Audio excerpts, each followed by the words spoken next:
Hi everyone, my self doctor Saurabh, consultant physician. आज मैं आपसे बातें करने वाला हूं एक बहुत ही इंपॉर्टेंट टॉपिक, जो कि यह एक बहुत ही कॉमन प्रॉब्लम है, जॉन्डिस। सभी लोग इस बीमारी को, सभी लोग इस रोग को जानते होंगे। जॉन्डिस, जिसे कि अदर नाम से इसे इक्टेरस कहा जाता है और हिंदी में लोग इसे आम भाषा में पीलिया रोग, पीलिया बीमारी कहते हैं और बहुत ज्यादा परेशान हो जाते हैं। इसे पीलिया रोग, पीलिया बीमारी क्यों कहते हैं? जनरली देखा जाता है कि इसमें वो आंख का जो उजला पार्ट है उसका कलर पीला देखने को मिलता है, पूरा स्किन का कलर पीला देखने को मिलता है, म्यूकस मेम्ब्रेन का कलर पीला देखने को मिलता है और बॉडी का जो फ्लूइड है, तरल पदार्थ है जैसे सीमेन, यूरिन, इसका कलर भी पीला होता है, जिससे कि इसे पीलिया रोग भी कहते हैं। पूरी वीडियो में बने रहें और आज हम लोग जानेंगे इस जॉन्डिस का क्या कारण है, क्यों ये डेवलप होता है, इसमें आपको क्या लक्षण, क्या सिम्टम्स दिखलाई पड़ते हैं और इसके क्या जांच आपको कराने चाहिए। अगर आप सही से सही समय पे ध्यान देते हैं तो इसका ये बहुत ही इजीली ट्रीट हो जाता है और पेशेंट मजे में ठीक हो जाते हैं। पूरी वीडियो में बने रहें और समझें जॉन्डिस क्या है। ये jaundice the yellowish colouration of sclera, skin, mucous membrane and body fluid due to hyperbilirubinemia known as jaundice। जब आपके आंख का जो ये उजला पार्ट है उसका कलर, इसे स्क्लेरा कहते हैं, इसका कलर येलोइश कलर का हो जाए, आपके स्किन का कलर येलोइश हो जाए, म्यूकस मेम्ब्रेन का कलर येलोइश हो जाए और आपके बॉडी में जो फ्लूइड है जैसे यूरिन, जैसे CSF हो गए, सीमेन हो गए, उसका कलर, बॉडी के फ्लूइड का कलर येलोइश हो गए। ड्यू टू किसके कारण?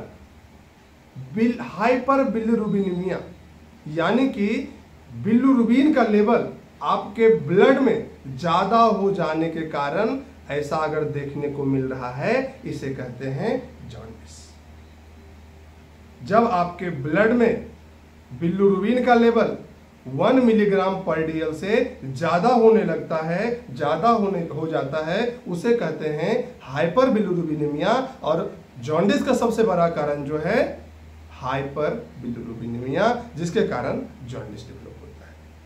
अब बातें हम लोग करेंगे काउज की ओर कि ये हाइपर बिलिरुबिनेमिया हुआ क्यों, बिलिरुबिन का लेवल बढ़ा क्यों, किस कंडीशंस में बिलिरुबिन का लेवल बढ़ गए और आपको जॉन्डिस की समस्याएं हो गई।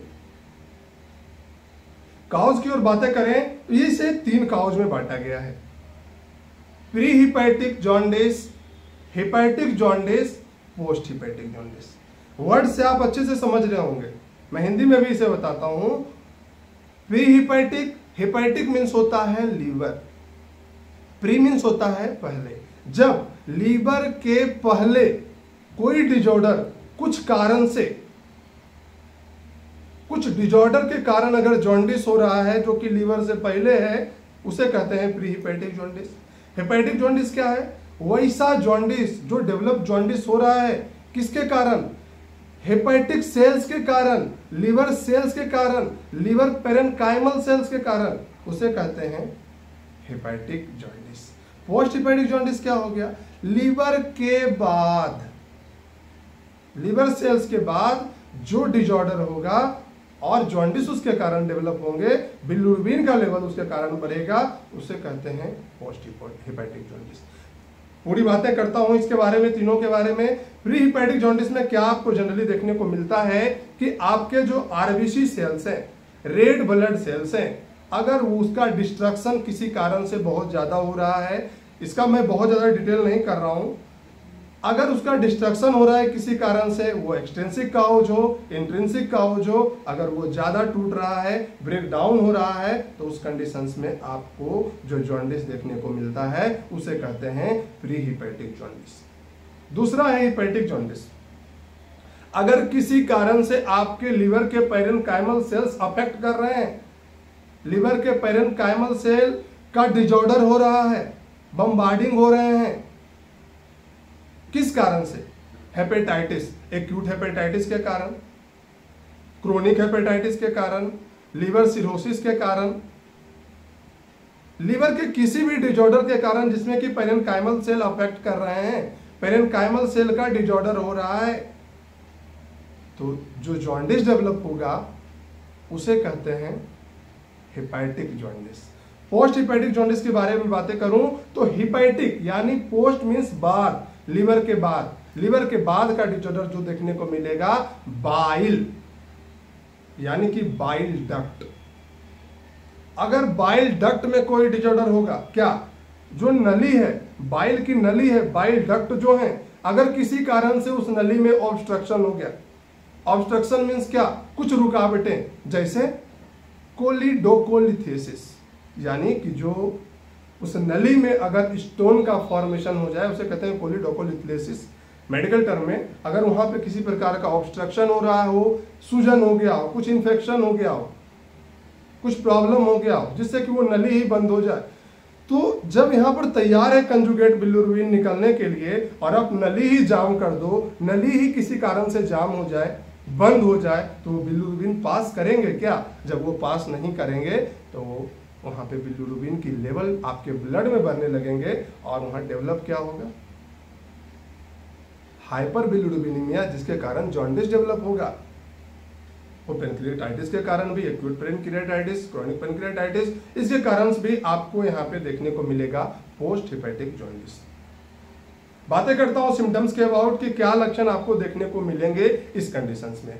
फर्स्ट जो सिम्टम है, पूरी तरह से ध्यान देंगे, येलोइश कलरेशन ऑफ स्क्लेरा।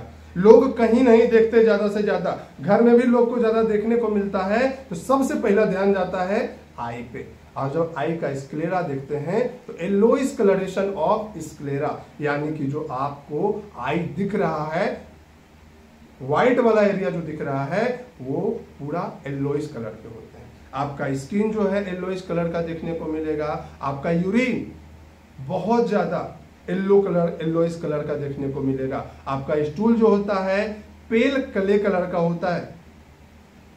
उसके साथ साथ आपको एब्डोमिनल पेन की शिकायतें होती है, पेट में दर्द की शिकायतें होती है, आपको वॉमिटिंग की भी सेंसेशन होता है, वॉमिटिंग होती है उस कंडीशन में, भूख नहीं लगता है, एपेटाइट लॉस, बहुत ज्यादा थकान महसूस करते हैं, कुछ काम करने का इच्छा नहीं होता है, कुछ काम करने का मन नहीं करता है, हमेशा टायर्डनेस, फटीग लगता है, थके थके हो पूरा।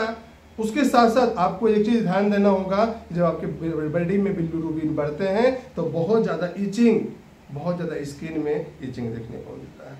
एक काउज के बारे में मैं बताना भूल गया, मैं बता दूं, एक काउज और होते हैं जिलबर्ट सिंड्रोम। जिलबर्ट सिंड्रोम क्या है कि इनडायरेक्ट बिलिरुबिन से डायरेक्ट बिलिरुबिन में चेंज करने के लिए आपके लीवर के पेरेन्काइमल सेल के पास एक केमिकल होता है ग्लूकोरोनिक एसिड। वो शुरू से ही अगर अब्सेंट है ही नहीं, प्रेजेंट ही नहीं है, तो क्या इनडायरेक्ट बिलिरुबिन डायरेक्ट बिलिरुबिन में चेंज हो पाएगा क्या? नहीं। जब वो डायरेक्ट बिलिरुबिन में चेंज नहीं होगा तो वहां पे क्या डेवलप होगा? जॉन्डिस। और इसे जिलबर्ट सिंड्रोम क्यों कहते हैं? जिलबर्ट सिंड्रोम इसलिए कहते हैं कि इसका खोज एक जिलबर्ट नामक साइंटिस्ट ने किया था, जिससे कि इसका नाम जिलबर्ट सिंड्रोम रखा गया। काउज के बारे में मैंने बता दिया, सिम्टम्स के बारे में मैंने बता दिया, ये सिम्टम्स देखने को मिलते हैं। बातें करते हैं इन्वेस्टिगेशन के अबाउट, क्या आपको जांच करानी चाहिए जिससे कि आपको समझ में आए कि भला यहाँ पे जॉन्डिस हुआ है। फर्स्ट जो टेस्ट है सीरम बिलिरुबिन। सीरम बिलिरुबिन में आपको लिखे होंगे टेस्ट में total bilirubin, indirect bilirubin, direct bilirubin.